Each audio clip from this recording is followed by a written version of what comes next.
Deputy CMO కార్యాలయం పేరుతో పనులు చేయటం కూడా పెరిగింది. ఓకే సార్, జగన్ కేసులపై టీడీపీ సంకేతాలు ఇది కూడా ముఖ్యమైనది. నిన్న ఆయన ఆనం వెంకటరమణారెడ్డి వాళ్ళ అధికార ప్రతినిధి, పైగా జగన్ స్పెషలిస్టు. ఆయన భాష, ఆయన తీరు అంత వేరుగా ఉంటుంది కదా, కానీ ఆయనకు చాలా మంచి అవగాహన లేని మనిషి కదా, ఆయన తెలిసే మాట్లాడతారు.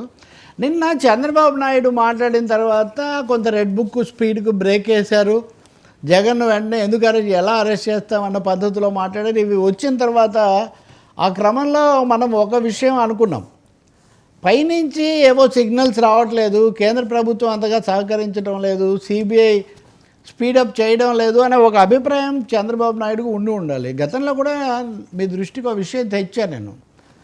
జగన్ విషయంలో మేము ఇలా అరెస్ట్ చేయడం అది ఇది అన్నప్పుడు మీ కేంద్ర బీజేపీ నాయకత్వం మీరు చేసుకుంటే చేసుకోండి, మీ దగ్గర సమాచారం ఉంటే, మీకు వ్యవహారం ఉంటే మీరు చేసుకోండి, కానీ మేమేదో మీ తరఫున చేయాలి, సిబిఐ రావాలి, ఈడీ రావాలి, మేం చేస్తామని మీరు ఎక్స్పెక్ట్ చేయకండి, మీరు చూసుకోండి అని.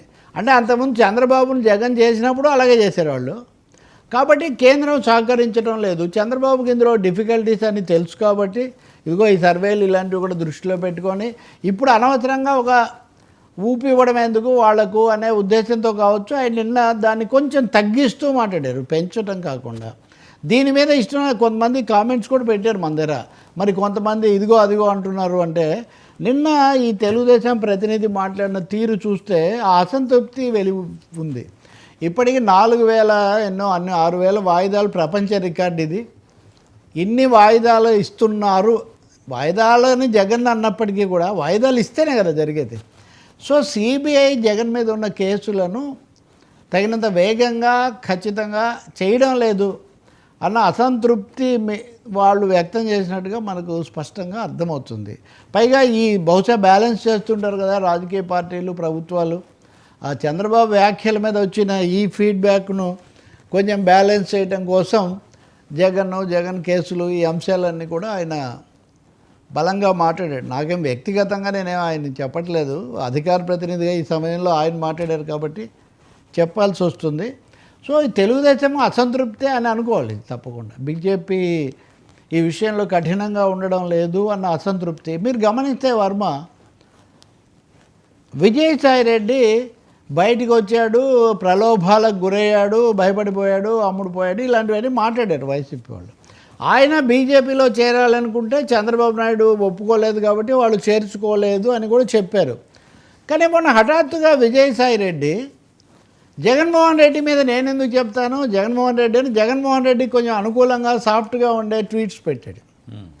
అంతకుముందేమో వైసీపీ మీద ఒంటికాలతో లేచిన విజయసాయిరెడ్డి మళ్ళీ వెనక్కు తగ్గాడు, అది ఇదని అనే పరిస్థితి ఎందుకు వచ్చిందంటే అది కూడా ఇందులో ఆ సంకేతాలలో ఒకటి. రాజకీయాల్లో అన్ని బిట్వీన్ ది లైన్స్. ఇప్పుడు మనకు విజయసాయిరెడ్డి హెడ్లైన్, అంతకుముందు షర్మిల విపరీతంగా కనిపిస్తుండేవాళ్ళు మనకు, ఇప్పుడు షర్మిలను వెనక్కు పంపించేశారు. విజయసాయిరెడ్డి ఒక వారం రోజుల పాటు ఆయన చెప్పినవి, ఆయనకు లైవ్ టెలికాస్ట్లు ఇవన్నీ భారీగా జరిగాయి.